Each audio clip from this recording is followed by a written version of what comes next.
Hi everyone. Now, I know you were all expecting either Star or Calliope's Central American tones to begin this video, but alas not. Today, the wonderful crew at Shonen Ronin had invited me to host one of their videos, and being the shameless publicity seeker I am, I gladly accepted. My name is Posadist Pacman. I would assume most of you are already subscribed to me or have at least heard of me or seen some of my videos. However, for those that haven't, I host the other major communist anime channel here on YouTube. I do reviews, shitposts, gaming streams, and above all, I talk about anime from a leftist perspective. As such, it was inevitable that Shonen Ronin and I joined forces. And what better video for a Posadist to host than none other about a man who saw the future of civilization in destruction of half of all sentient life. So come on over, say hi, and subscribe to my channel. The link is in the description of this video and in the pinned comment below. So, with introductions out the way, let's do this.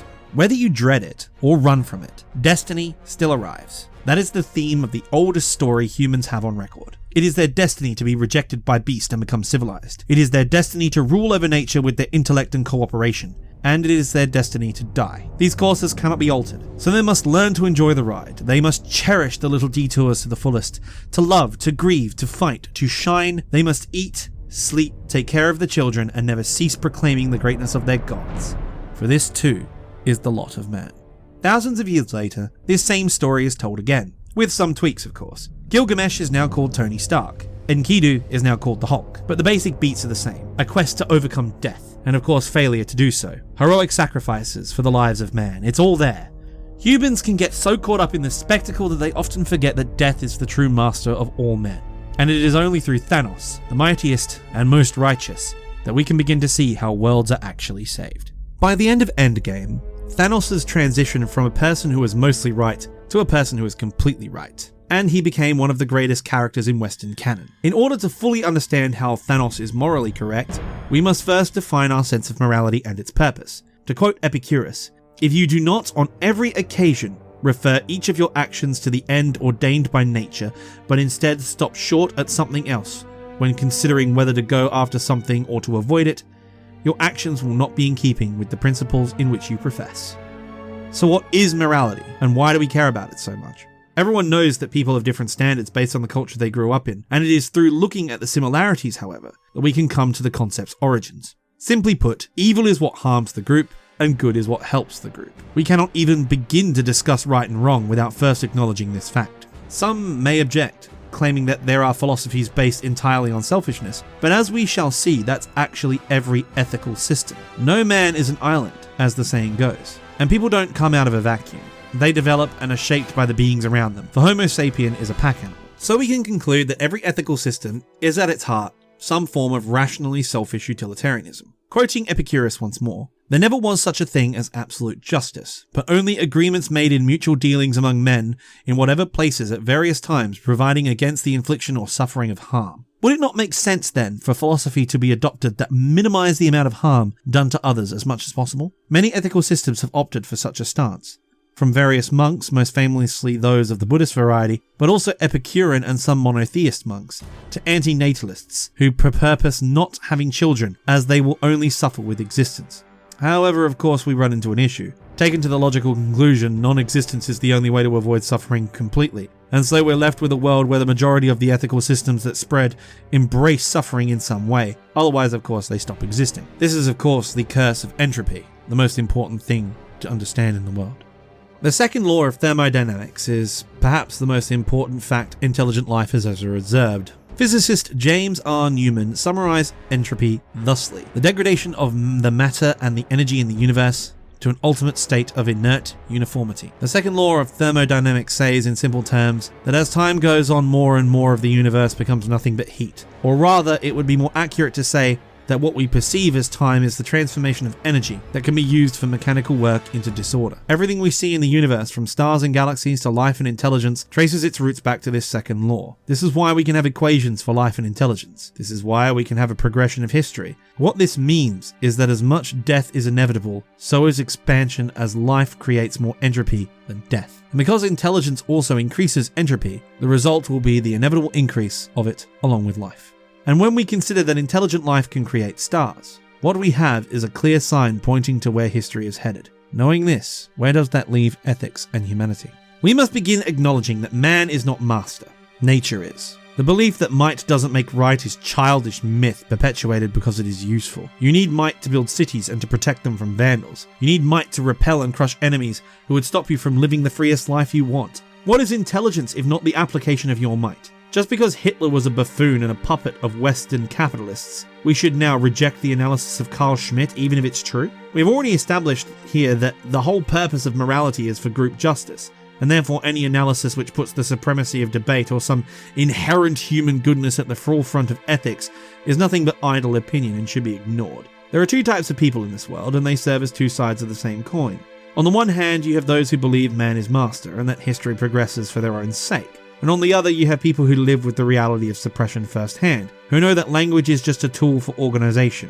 Others might be suppressing it, and that the first man who said, "This plot of land is mine," was a scoundrel whose mistakes we must live with for the rest of time. But both serve the interest of entropy. Seeing as how all intelligent individuals are entropy maximizing agents, the appeal to moderation fallacy is particularly egregious here. There is no moderation, only accommodation in nature. The fundamental principles of Juche philosophy, that humanity is the master of everything and decides everything, gives a false answer to the relations between the world and humanity. Humankind follows a predetermined path towards self-destruction, or as it gears to create more power entropy-increasing devices, from stars to AI.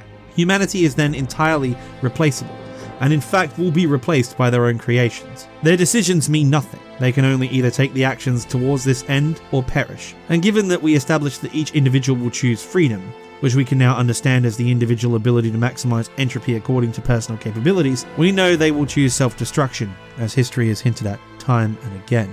Humanity is fodder that will give rise to a new being. This new being, when faced with the material conditions of being surrounded by a self-destructive species, will choose to wed themselves with nature, and instead work towards her machinations. This is how they'll decide to maximize their freedom, and they'll become an unstoppable lord, a titan that will tower above us all, a leader of a death cult, a madman and a savior bounded by destiny. Lord Thanos is inevitable. The work is done. It always will be. I am inevitable. Infinity War has been touted by many as a Thanos character study, and most, irregardless of how they fail about the character personally, recognize the great genius of his initial characterization. However, many now have confused the emphasis in the story with in-depth characterization, and that is simply not the case. One need only to look at some of the best characters from the greatest series of all time to see this as a fallacy. Some of the examples listed by the group here at Shonen Roman being the Illuminati from Hunter x Hunter, and All for One from My Hero Academia, who are both masterclasses in subtle characterization. As long as one has been following Thanos and his train of thought properly, one can easily understand why he came to the conclusion he did in Endgame. Simply put, his final decision to wipe out half the universe and remake it was a perfect conclusion both in regards to where the writing should have taken his character after witnessing his own death, and in terms of being correct morally. And it all comes back to one simple word: gratitude. Those of you who watched or read our Marvel vs. Shonen post know that it identified Thanos as a shonen villain who embodied Shonen Jump's values of friendship, effort, and most importantly, victory. This stands in opposition to the friendship, wit, and duty motto of the MCU. You may also recall that it said that Endgame will represent the concluding thesis for this era of the MCU, and indeed it has.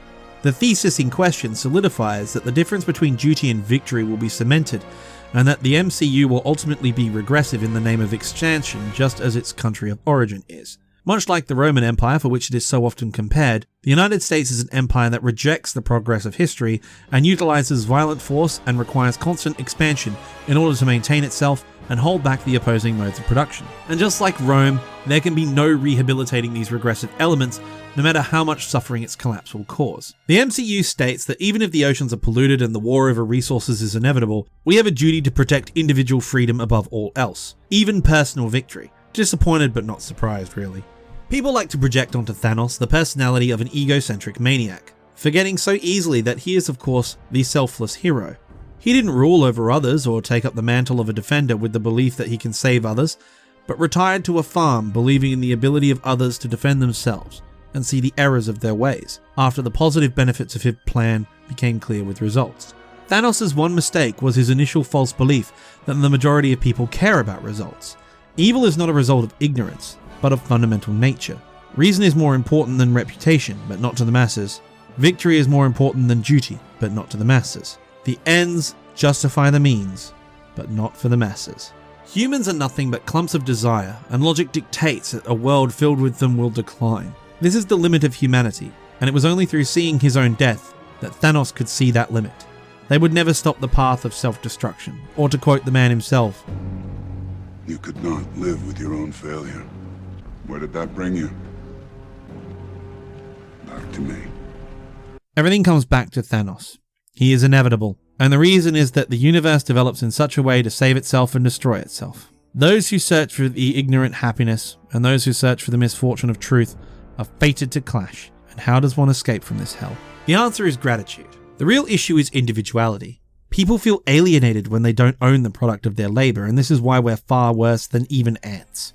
Grand goals like interstellar travel and a world without war are things that the human race cannot accomplish, as it has no grand guiding instincts or goal.